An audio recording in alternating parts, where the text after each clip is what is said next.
નમસ્કાર દોસ્તો, આજે હું તમને શીખવાડીશ કે નાની એવી થેલી કેવી રીતે બનાવવી. સિમ્પલ થેલી બનાવતા કદાચ તમને ન આવડતું હોય તો સિલાઈ કામના સ્ટાર્ટિંગમાં આવું બધું બનાવશો નાની આઈટમ, તો તમને ઘણું બધું સિમ્પલ કામ શીખવામાં રહેશે. અને હવે તમને સમજાવી દો કે નાની એવી થેલી કેવી રીતે બનાવવી. તો જેમ કે આ કપડું છે આ રીતે, તો તેને પહેલા આપણે આવી રીતે ડબલ રાખીને અહીંયાથી સીધું કરી લઈશું. જેવડી તમારે થેલી રાખવી હોય એવડું માપ રાખજો. આવી રીતે સીધું કાપી લઈશું આપણે. ત્યારબાદ અહીંયાથી પણ વ્યવસ્થિત સીધું કપડું કરી લેવી. હવે તમારે અહીંયા સિલાઈ લગાવવી હોય તો કાપજો, અને ન લગાવવી હોય તો પણ ચાલશે. આવી રીતે ત્યારબાદ આપણે તેના બે નાકા કાપી લઈશું.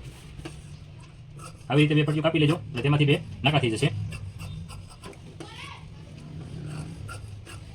અને અમારી ચેનલ પર સિલાઈ કામના સ્ટાર્ટિંગના વિડીયો પણ મૂકેલા છે કે સીધી સિલાઈ હાથમાં કેવી રીતે શીખવું, તે વિડીયો ચેનલ પર જઈને જોઈ લેજો. અને ડિસ્ક્રિપ્શનમાં લિંક પણ આપેલી છે, તેમાં જઈને જોઈ લેજો. બીજા ઘણા બધા વિડીયો સિલાઈ મશીનને લગતા અમારી ચેનલ પર છે, તો મારી ચેનલને સબસ્ક્રાઇબ કરી નાખજો અને વિડીયોને લાઈક કરી વાંચો. હવે આપણે જોઈએ, પહેલાં આપણે આ બંને નાકા બનાવીએ. પહેલાં આવી રીતે કપડું વાળીને આ પટ્ટીને આવી રીતે સિલાઈ.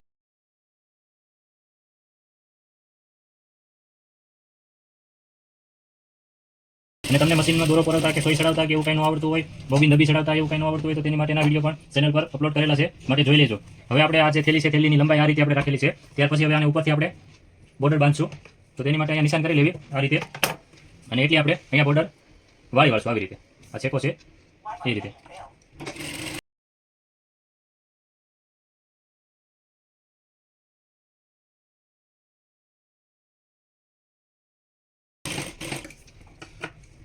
ત્યાંથી ફાટે નહીં થેલી, અહીંયાથી નાકા આવશે એટલે ત્યાંથી ફાટે નહીં, એટલા માટે બોર્ડર બાંધવી જરૂરી છે.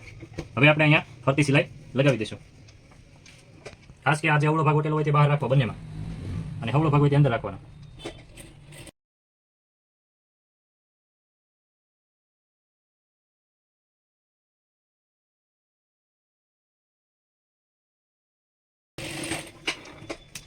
હવે આને આપણે નાકા જોઈન્ટ કરશું. તો પહેલાં આપણે જોઈ લઈએ કે નાકા કેવડા રાખવા.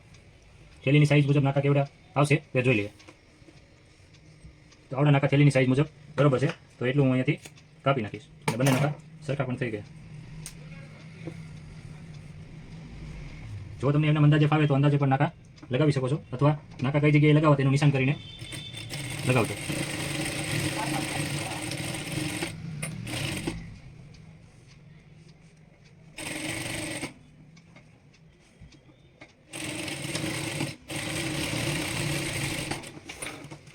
આવી રીતે નાકા લગાવી દેવા બંને નાકા.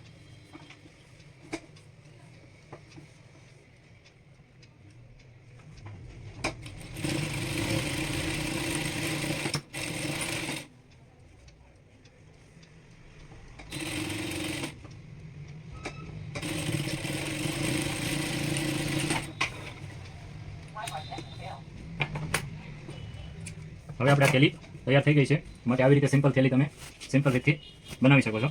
અને થેલીની મજબૂતાઈ માટે અંદરની સાઈડ તમે ડબલ સિલાઈ લગાવી હોય તો ડબલ સિલાઈ પણ લગાવી શકો છો, માટે થેલી જલ્દી ફાટે નહીં. આપણે એના ખૂણા વ્યવસ્થિત કાઢી પાડશું. જો થેલી કમ્પ્લીટ થઈ ગઈ છે. ટિફિન કે એવી કોઈ વસ્તુ હોય તેમાં સરસ મજાની ફિટિંગ બેસી જાય.